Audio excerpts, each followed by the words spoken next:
I want to start today by talking about something that is incredibly common but often goes unnoticed. Not because it's rare, but because it's subtle. It doesn't always look like avoidance. It doesn't look like giving up. In fact, it often looks like you're doing something productive. Let me paint a picture. You sit down at your computer, you open your laptop with the intention of working on your business. Maybe you're going to write a post. Maybe you're going to map out an idea. Maybe you're finally going to take that next step you've been thinking about. And then something small happens. You think, I'll just check something quickly first. So you open social media or your email or you watch a short video. And before you realize it, 20 minutes have passed, maybe 40, or maybe even an hour. And then you come back to what you were going to do. But something feels different now. The energy has shifted. The clarity has gone. And you think, I'll do it later. Or I need to think about it a bit more. Or I'll come back to this tomorrow. Now, here's the interesting part. That experience doesn't feel like avoidance in the moment. It feels like I just got distracted. I just needed a break. I just wasn't in the right headspace. But let me ask you something. Have you ever had a day where you were busy, but at the end of the day you realized you hadn't actually moved forward on the thing that matters most to you? Just sit and notice if that resonates with you. Hi, I'm Jenny, and this is my weekly talk about procrastination and empowerment. And this week I'm talking about from numbing to noticing how avoidance kills momentum. So there are many quiet ways avoidance shows up.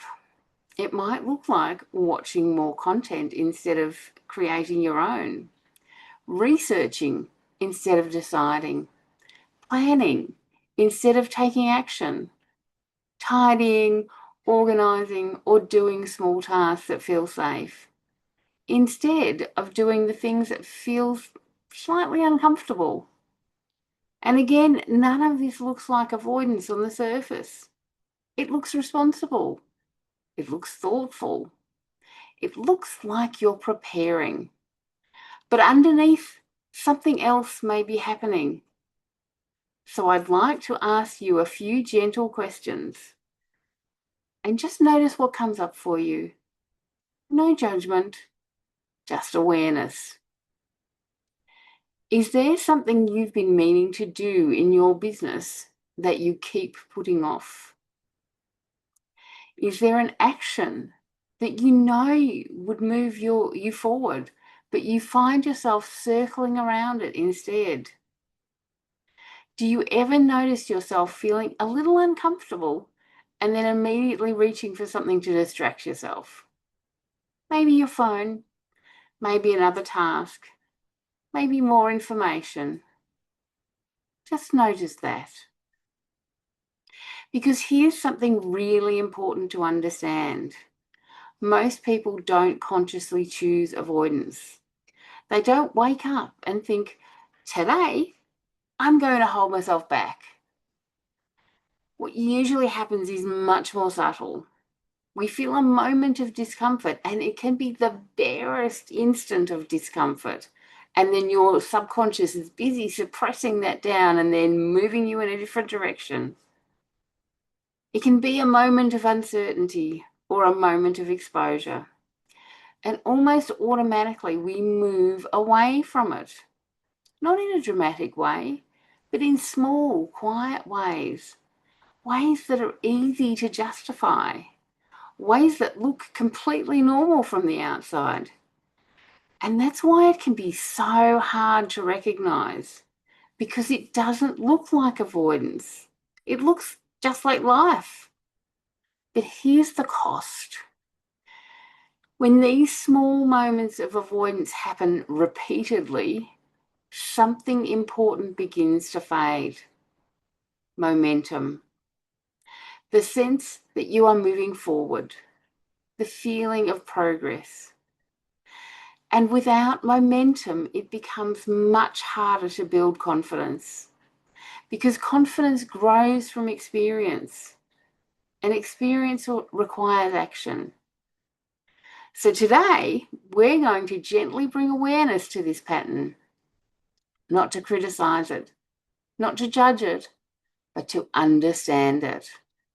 Because once you understand what's really happening underneath avoidance, you can begin to respond differently.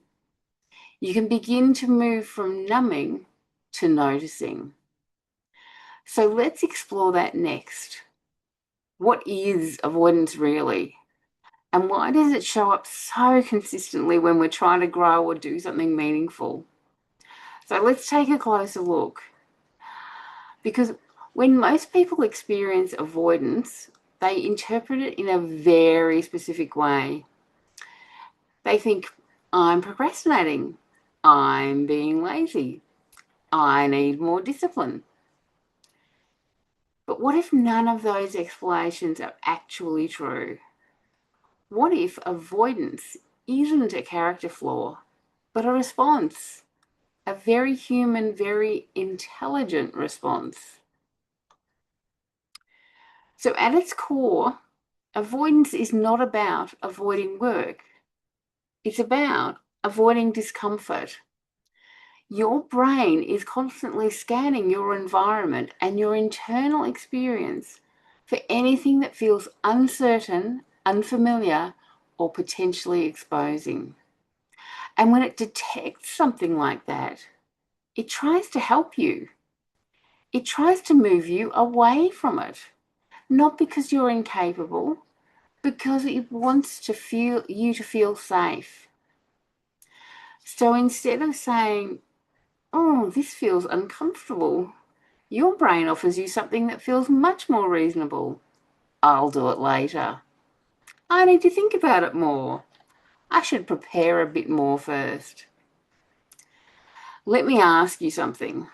Have you ever had the thought, I just need to get clearer before I start? That thought sounds so responsible. It sounds intelligent. But sometimes it's actually a way of postponing discomfort. So let's look at what feels unsafe.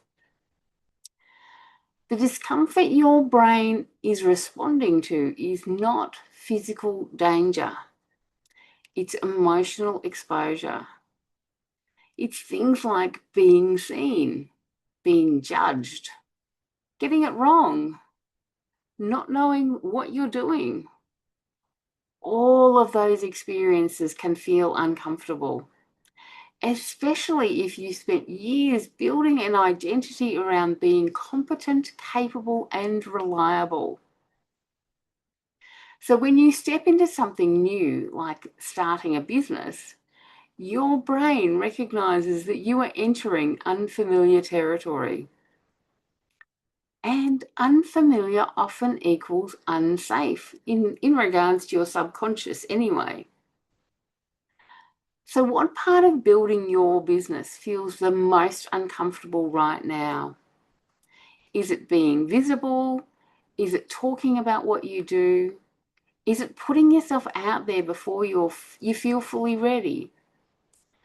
Just sit with that answer. Because that discomfort is often the exact place where avoidance shows up. And here's the important part. Avoidance works. In the short term, anyway. When you move away from something uncomfortable, what happens? Relief. The tension drops. The discomfort fades. And your brain learns something very quickly. That worked. That helped. So the next time discomfort appears, your subconscious uses the same strategy again. Avoid, distract, delay. And again, it feels helpful. But there's a hidden cost. Because while avoidance reduces discomfort in the moment, it also prevents you from having a different experience. The experience of discovering, I can do this. I can handle this. I can move forward even if it's not perfect. So I'd like to invite you to notice something. The next time you find yourself avoiding something in your business, instead of asking, what's wrong with me? Try asking, what am I trying not to feel right now? Is it uncertainty? Is it fear of being seen? Is it the possibility of getting it wrong? That question changes everything because it shifts you from self-criticism to awareness. And awareness is where change begins. Avoidance is not evidence that you can't do something. It's evidence that something feels important, because we rarely avoid things that don't matter to us. We avoid the things that feel meaningful and slightly risky. Now, here's where this becomes really important, because while avoidance is trying to protect you, it also has a very real impact on your progress. Not in a dramatic, obvious way necessarily, but in a quiet, cumulative way. So in the next section, we're going to explore what that impact looks like, how avoidance over time begins to slow momentum and make even capable people feel stuck. So now that we understand that avoidance is a form of protection, let's look at what happens when that protection becomes a pattern. Because avoidance doesn't just affect a single moment, it creates a cycle. And that cycle has a very real impact on something that is essential when you're building a business: momentum. The avoidance cycle usually begins very simply. You think about taking an action, something that matters, something that would move you forward. And then you feel a small amount of discomfort, uncertainty, or exposure. Maybe even just a slight hesitation. So what do? You move away from it. You scroll, you research, you plan, you tell yourself you'll come back to it later. And in that moment, something happens. Relief. The discomfort disappears, and your brain says that was a good decision. So the cycle continues. The next time you feel that same discomfort, you avoid again, and again you feel relief. But there's a hidden cost to this. Each time you avoid, something else happens quietly in the background. You don't take the action, which means you don't gain the experience. And that means you don't build confidence. And it means the next time feels just as uncomfortable, or sometimes even more uncomfortable. So the cycle becomes avoid, relief, no action, no progress, more doubt, more avoidance. Have you ever noticed that the longer you avoid something, the bigger it starts to feel?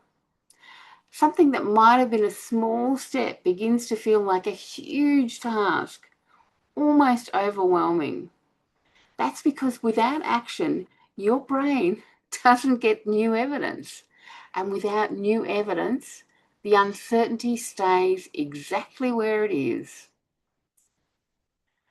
And over time, this cycle doesn't just affect your actions, it affects how you feel about yourself.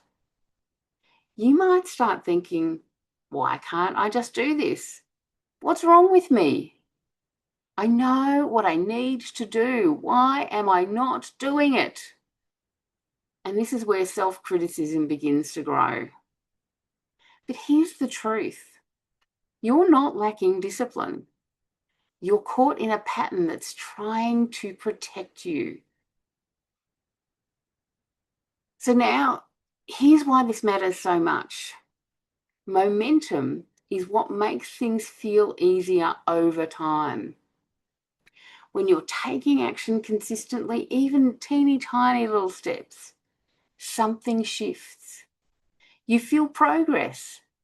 You feel movement. You begin to trust yourself more.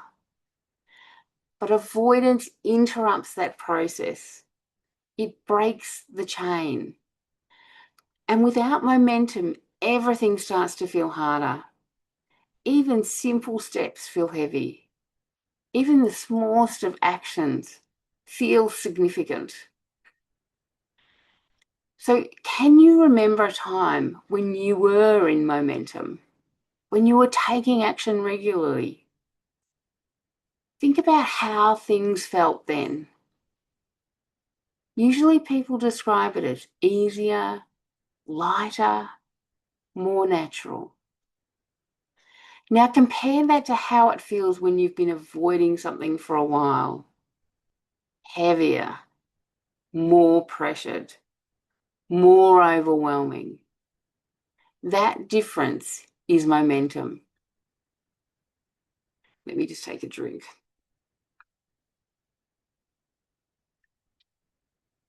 So the problem is not that you don't know what to do. The problem is that avoidance has interrupted your momentum. And when momentum disappears, confidence struggles to grow, because confidence is built through repeated action. Avoidance protects you in the short term, but costs you momentum in the long term. Let me say that again. Avoidance protects you in the short term, but costs you momentum in the long term. And without momentum, even capable, intelligent, motivated people can begin to feel stuck. So the question becomes, how do we change this? Not by forcing ourselves, not by criticizing ourselves, but by responding differently in those small moments when discomfort appears. And this is where a powerful shift begins, moving from numbing to noticing. Because the moment you begin to notice what's happening, instead of automatically avoiding it, you create a space for choice. And that's where change begins. So if avoidance is something that happens almost automatically, and if it's driven by a desire to reduce discomfort, the question becomes, how do we interrupt that pattern? Not by forcing ourselves to push through, not by criticizing ourselves, but by becoming aware of what's happening in the moment. The shift is simple, but very powerful. Moving from numbing to noticing. Most of the time, avoidance happens very quickly, so quickly that we don't even realize it's happening. We feel the barest moment of discomfort, and then our subconscious moves us away from it. And as I said before, we pick up a phone, we open another tab, we switch to a different task, and the moment passes. But what if, instead of moving away from that moment, we stayed with it just for a few seconds longer? And I don't mean trying to plunge yourself into the task. Got something in my eye. Oh, there we go. I'm talking about actually just sitting with the emotion. And if it's disappeared already, you may need to re-trigger it by thinking, I'm going to do this. Work out where you're feeling that emotion. I'm touching my chest because that's where I normally feel things. And then re-trigger yourself again and try and focus on that spot. And if you keep doing that, you will be able to reconnect with that emotion and then just sit with it and breathe into it. Noticing doesn't require you to fix anything. It simply asks you to become aware. So the next time you find yourself about to avoid something, you might pause and ask, what's happening right now? What am I feeling in this moment? What feels uncomfortable? And then ask yourself, is it uncertainty? Is it the fear of being seen? Is it the possibility of getting it wrong? Just notice, and don't judge yourself if you're not coming up with that answer. Noticing the emotion and sitting with it is more important than actually knowing what the trigger is. The trigger will come to you eventually. Don't sit there and criticize yourself for not being able to instantly have it come to your notice, but notice the emotion and sit with it. So when you think about that action you've been avoiding, what emotion shows up first? Is it hesitation, tension, a sense of pressure? And you don't have to actually name the emotion. Just be aware of kind of what it's about, even if it's not precise. Just take that moment to identify that as best you can, because that feeling is the doorway, not something to escape from, but something to understand. So when you move straight into avoidance, you lose awareness. But when you pause and notice, something different happens. You create space between the feeling and the reaction. And in that space, you have a choice. Instead of automatically avoiding, you can decide, do I still want to move away from this? Or can I stay with this feeling for just a little longer? Can I take a small step, even with this discomfort present? And the important thing in here, even if you can't stop yourself in the exact moment because the emotion's just there and gone, but if you, like a few seconds later, you notice and bring yourself back, or even if it's a minute later or a couple of minutes later, bring yourself back and keep coming back to that moment and sitting with the emotion. So I'd like to invite you to try something even now. Think about that one action you've been avoiding. Bring it to mind. Now notice what's happening in your body as you think about it. Is there tension somewhere, a tightening, an icky feeling, a sense of resistance? Just sit with it. Don't try and change it, but if you need to, re-trigger it and focus on the part of your body where you have that feeling. It makes all the difference to be able to reconnect with it and grab onto it and hold it rather than having your subconscious just disappearing it away.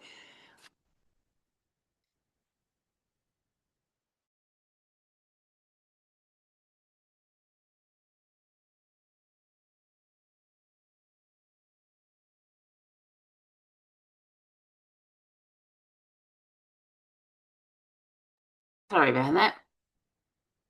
So just keep sitting with them emotion and breathing with it. Don't judge yourself. Don't judge yourself if you can't name it or if you're struggling to connect with it. Do it 3 or 4 times of re-triggering it and sitting with it and focusing on where the emotion is, where the tension is, where the tightness is. And hopefully you'll be able to do it, re-trigger it enough and focus on that spot enough that you can actually connect with it and sit with it. Because when you do that, it gives you the space between the emotion appearing and the subconscious carting you off to do some other thing. So now ask yourself, what feels uncomfortable about this? And then, is this discomfort something I can sit with for a few seconds? So these questions are valuable in themselves, but they're redirecting your brain away from moving you off to some other task. Don't try and solve it. Don't try and eliminate it. Just sit with it.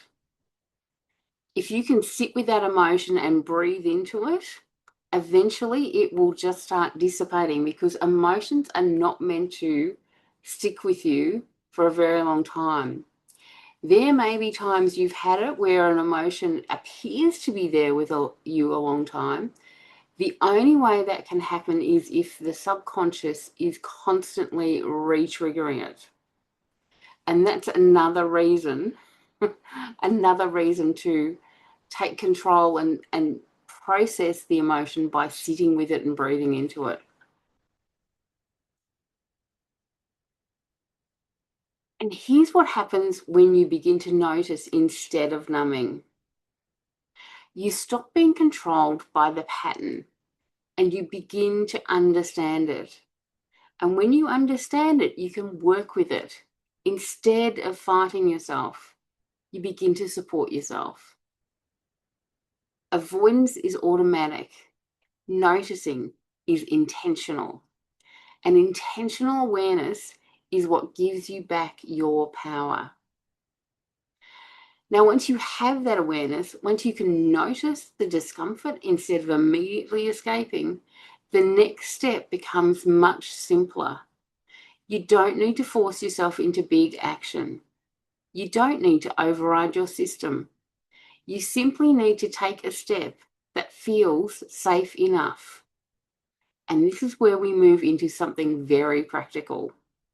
How to take action in a way that builds momentum without overwhelming yourself. So let me have some more water.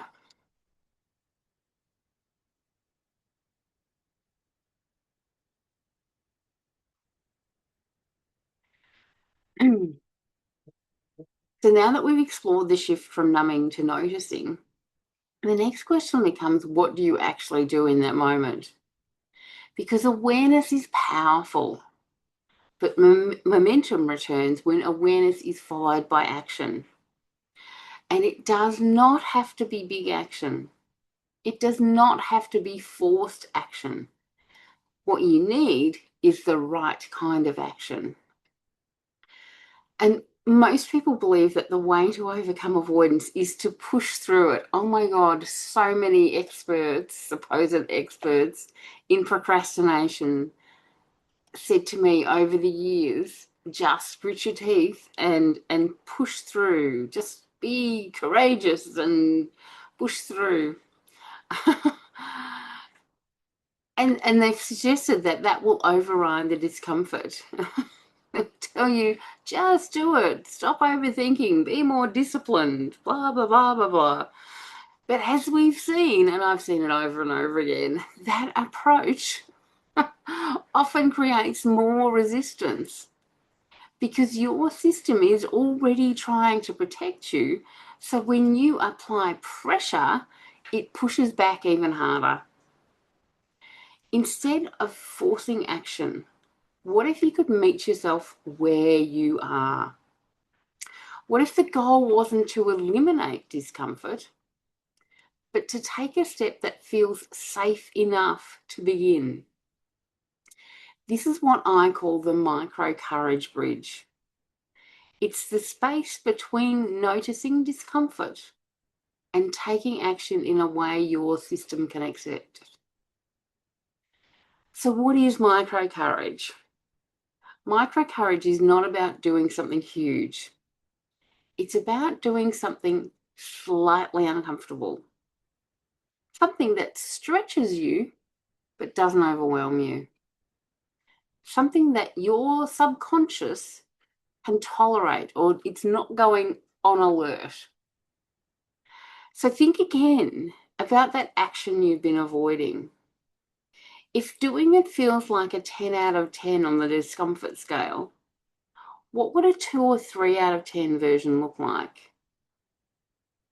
Just notice what comes to mind. If anything just pops into your head that would be a teeny tiny step that doesn't overwhelm your subconscious. So examples of micro courage, instead of posting publicly, you might write the post and keep it as a draft. So you're at least getting something down on paper that you can then take a few deep breaths and post when you're feeling ready. It's not ideal, but it's still more than having a blank sheet of paper. Instead of launching something, you might talk to a person about your idea. Instead of recording a long video, you might share a short thought. Instead of trying to get everything perfect, you might simply begin accepting that it may not be all totally right. This works generally because when you take a small step that feels manageable, something important happens. Your subconscious gathers new evidence. Evidence that you can do this, that you can handle this feeling, that you can move forward without being overwhelmed. And that evidence begins to build self-trust. So have you ever done something small that you were nervous about, afterwards you thought, wasn't as bad as I expected? That moment is powerful because it updates your internal experience. And you may be thinking, oh my God, it's just a small thing, and that'll be your subconscious putting up a defense, I might add. But if you are thinking, oh, it's a small step, it's not going to be that valuable, it's not going to make that much difference. Every small step that you do adds together to bring more and more evidence.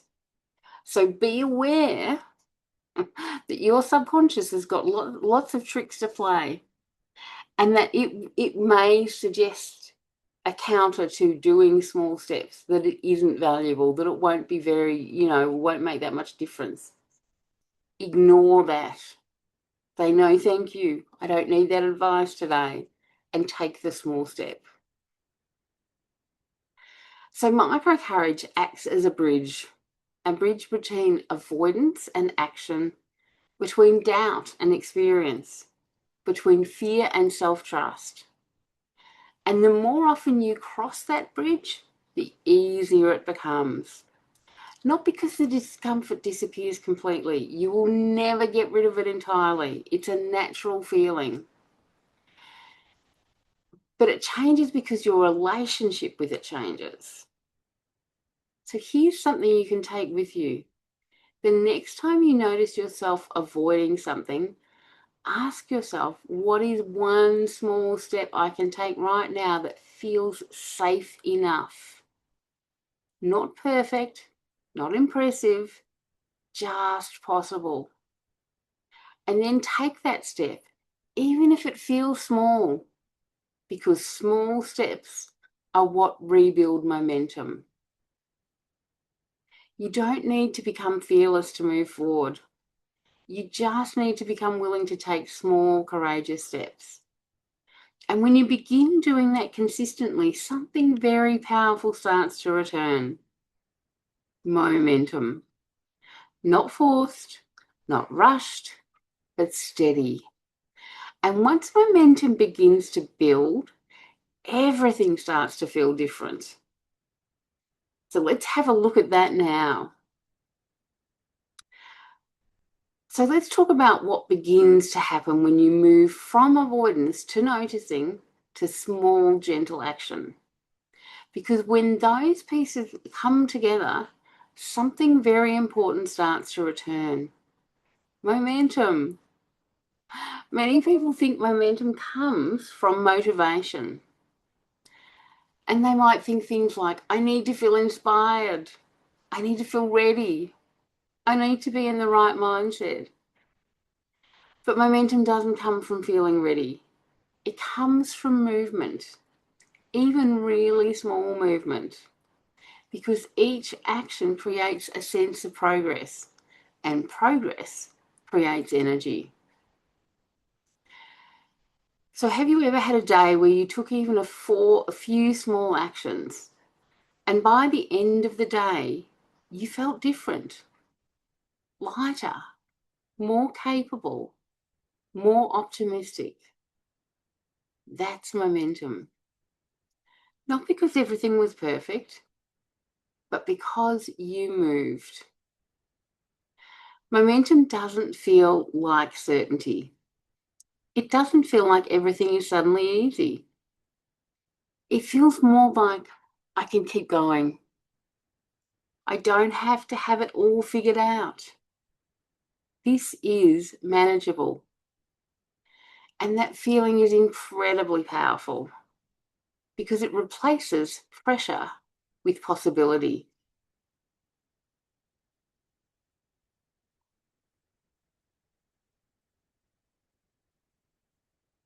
So when momentum is present, something shifts internally. You stop questioning yourself quite as much. You stop overthinking every step. You begin trusting that you can figure things out as you go. And importantly, your brain begins to gather a different kind of evidence. Not, I can't do this, but I am doing this, even if it's imperfect, even if it's small.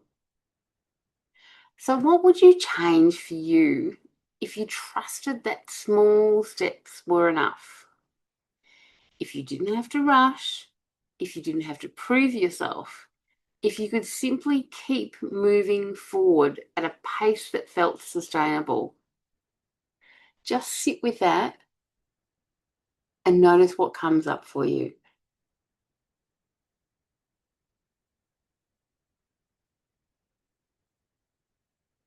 So, as you shift from pressure to process, this is where the journey changes. You move from I need to get there quickly to I'm allowed to build this step by step. You move from what if I fail to I can learn as I go.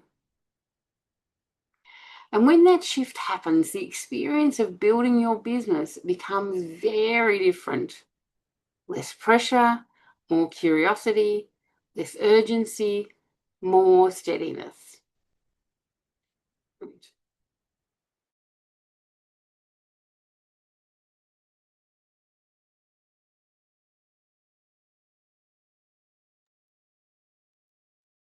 So momentum doesn't come from doing everything. It comes from doing something repeatedly. And those small, consistent actions are what eventually create larger outcomes. Momentum is not something you wait for. It's something you build gradually, one step at a time. So as we come towards the end of this talk, I want to bring everything we've explored back to you, because understanding avoidance, learning to notice, taking small, courageous steps, and rebuilding momentum, all of this leads to one simple but important question. What will you choose to do next? So I want to bring everything back to something very simple. During this talk, I've looked at avoidance, the quiet ways it shows up, the way it protects you, and the way it can slowly interrupt your momentum. But we've also explored something else. That change doesn't come from forcing yourself. It comes from understanding yourself, from noticing what happens in those small moments and choosing a different response, even if that response is just a small step. So before we finish, I'd like to invite you to reflect on something. Think about one thing you've been avoiding. Not 10 things, not everything you feel behind on, just one. Now ask yourself, what is one small step I could take that feels safe enough to begin? Not perfect, not impressive, just possible. Now, what would it look like to trust that small step? Because this journey is not built on big dramatic moments. It's built on small decisions. Moments where you choose to move forward instead of stepping back. Moments where you choose to notice instead of being numb. Moments where you choose to trust yourself, even just a little more than you did before. And when those moments begin to add up, something shifts. You start to feel different, more capable, more steady, more connected to your own direction. And that is where real momentum begins. Now, hopefully you've already started thinking about something some steps you can take. And hopefully you've begun to understand your patterns and begun to see your hesitation differently. You've begun to explore a new way of moving forward. For some of you, that may be enough for now. You may simply take what you've learned and continue it at your own pace, and that is absolutely okay. But for others, you might be feeling something else, a sense that you don't want to do this alone, that you would like structure or support, guidance as you continue building your business and your confidence.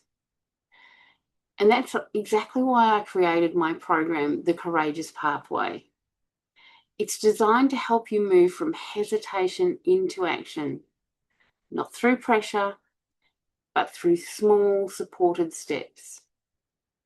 Inside the program, we focus on rebuilding your self-trust, developing your voice, taking action in a way that feels safe and sustainable, because the goal is not just to start a business, it's to become someone who trusts yourself in the process.